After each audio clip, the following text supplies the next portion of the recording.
আমরা ইংলিশ শিখব definitely, because English ছাড়া আমাদের গতি নাই।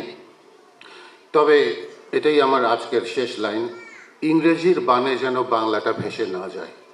একটা ছোট্ট কৌতুক বলে আমি আমার বক্তব্যটা শেষ করি। একটা ছোট বাচ্চা খেলছে খেলছে কিছু খেলছে, তার বাবা এসে তাকে হঠাৎ করে জিজ্ঞেস করেছে, আচ্ছা বাবা বলো তো বাবা, চোর আসলে তাকে তুমি কি করবে? চোর। বাচ্চা বলেছে, কেন বাবা, তাকে আমি পালিয়ে যেতে সাহায্য করব।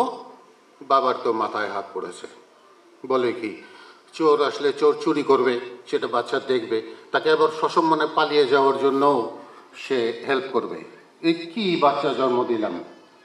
তখন বাবা খুব উৎকণ্ঠা তাকে জিজ্ঞেস করেছে যে বাবা, চোর আসলে তুমি তাকে পালিয়ে যেতে দিবে, এটা এটা কি ধরনের ঘটনা? তো বাবা ছেলে বলেছে, কেন বাবা এটা শোনোনি, চোর পালালে বুদ্ধি বাড়ে। একটা ছোট্ট কথা বলি রফিক স্যারের সম্বন্ধে। রফিক স্যার কিন্তু আমাকে প্রচণ্ড ভালোবেসে তুমি আগুন তুমি আগুন তুমি আগুন করেন, যদিও রফিক স্যার আমার থেকে 2 বছরের জুনিয়র। আমি সানন্দে সেটা মেনে নিয়েছি। আমি 88 ব্যাচ আর রফিক স্যার হচ্ছে 90 ব্যাচের। তো হঠাৎ করে আবার এমন যেন না হয় যে বের হওয়ার সময় বলছেন যে আগুন ভাই খোদা হাফেজ, না, আমি এটা চাই না। রফিক স্যার আমার বড় ভাই হিসেবেই থাকুক।